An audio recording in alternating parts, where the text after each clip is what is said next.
Salut, on va continuer avec, n'est-ce pas, c'est le Banet de Yingui. D'abord pour commencer, salut, c'est le Banet de Yingui, chers combattants, chers brigadiers, et puis africanistes. Je vous salue tous, une fois de plus. Alors aujourd'hui, parlons une fois de plus de la CAN. J'ai pris ce poste fait par Boris Berthold. C'est titré Scandale CAN 2019. Comment le conseiller de Paul Biya, le fils de Ngongo, et le beau-fils de Ntoné Ntoné ont frappé plus de 6 milliards à l'État du Cameroun par Boris Berthold. C'est la casse du siècle au Cameroun. L'un des plus gros scandales de corruption et de la mafia depuis les indépendances. Un réseau de criminels appartenant au gouvernement, au milieu des affaires avec des ramifications à l'international. Une des affaires illustratives,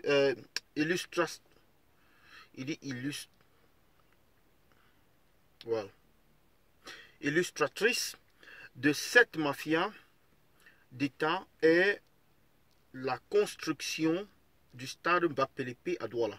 Pour comprendre cette affaire, il faudrait remonter à la CAN féminine 2017 au Cameroun. La société française Alcor, qui fait dans les équipements, avait gagné le marché d'équipement des gradins du stade Amadou Ahidjo. À l'époque des faits, la société a comme intermédiaire au Cameroun Eric Moukoko, beau-fils de Fritz Tonin Tonin, délégué du gouvernement auprès de la communauté de Douala et ami de Georges Ngongo, fils de Ferdinand Ngongo, secrétaire général à la présidence de la République. Le dossier attribué par Ngongo sera directement piloté par Ayem Modjer, conseiller économique à la présidence de la République. À la suite des travaux, le Cameroun doit payer près de 2 milliards de francs CFA à cette société. Depuis la fin des travaux, toutes les tentatives de paiement étaient restées sans succès.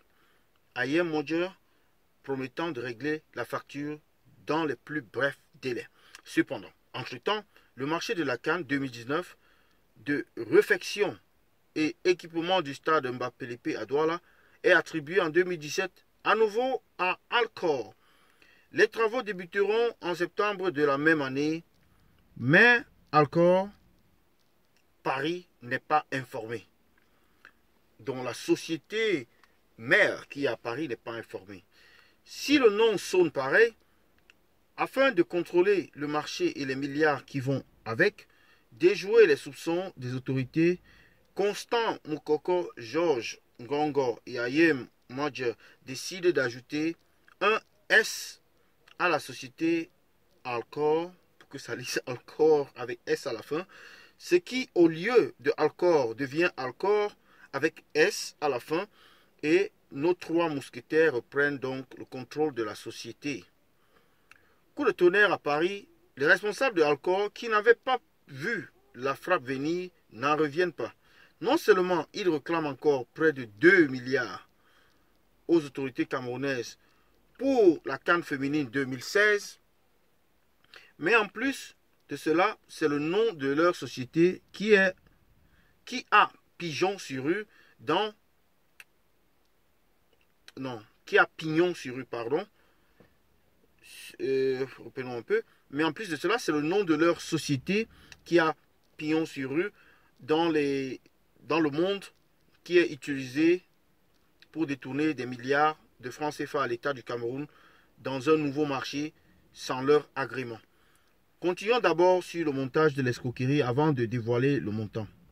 Face à cette situation, les avocats de la société Alcor en France décident de porter plainte en France contre les responsables camerounais pour faux usage de faux, écriture en faux. La situation devient tendue. Constant Moukoko, qui prend régulièrement Ayem Modjer comme témoin, tente d'apaiser la situation. Éric Leport, le patron du vrai Alcor Paris, se fâche. Il patiente. En janvier 2018, il débarque au Cameroun. Le choix de la date n'est pas anodin. Une mission de la CAF séjourne au Cameroun depuis le 11 janvier et est là jusqu'au 28 janvier. C'est le jour où la CAF doit se rendre au stade Mbappé que Éric Leport décide d'aller visiter ce qu'il croit être son chantier. il ne savait, il ne savait pas ce qui l'attendait.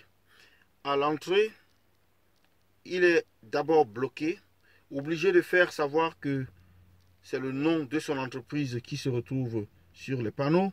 À l'intérieur, Constant Moukoko l'attend. Les responsables de la CAF sont en route. La discussion monte entre les deux hommes, puis Moukoko reçoit un coup de fil lui indiquant que la CAF est là. C'est ainsi qu'il va faire enfermer le Français pendant 4 heures de temps dans une salle sous surveillance de gros bras en attendant le départ des inspecteurs de la CAF. Éric Leport n'aura eu la vie sauve que grâce à l'intervention énergétique de l'ambassade de France à Yaoundé. Face à cette violence, il prend peur et décide d'abandonner ses prétentions sur le chantier du stade Mbappé-Lépé. Le trio Constant Moukoko, Aye Madjer et Georges Ngongo deviennent des véritables propriétaires du chantier. Mais nos 3 bandits, qui n'ont jamais fait dans le domaine des infrastructures et de l'équipement, savent qu'ils s'exposent à de sérieux ennuis juridiques s'ils utilisent le faux Alcor. C'est ainsi qu'ils créent une nouvelle société qui va s'appeler 2ME SAR, avec pour directeur général Constant Moukoko et Yango. Cette société va bénéficier de la signature d'un marché de gré à gré de 6 milliards 600 millions de francs CFA le 9 janvier 2018. Si l'on s'en tient à cet événement, comment organiser une CAN avec un tel niveau de mafia? Mais tout le monde ne pleure pas l'argent du contribuable. Avec une partie de ces milliards, Constant Moukoko et Yango viennent d'acquérir une villa à Bonapuiso sur la rue Njonjo, où dans quelques semaines, il prendra du bon vin sur sa terrasse et en savourant l'argent de vos impôts. Notez bien que celui qui a une photo de Aye Madjer puisse me la faire parvenir, s'il vous plaît. Nous devons coller un visage à ce dangereux personnage, conseiller économique de Paul Biya. Dans les prochaines heures, Ben Modo de Prime Potomac, Isaac Cheroma et le matériel de la CRTV, Mota Angel, les ambulances de la CAN, signé Boris Berthold. C'est bel et bien là, signé Boris Berthold. Alors ça, c'est un autre chapitre de détournement, des manœuvres, n'est-ce pas, d'enrichissement rapide, de vol, d'arnaque, tout autour de cette CAN 2019. La prochaine épisode, ce sera très bientôt, dans la soirée. J'attends vos commentaires, c'est le Banin de Yingui.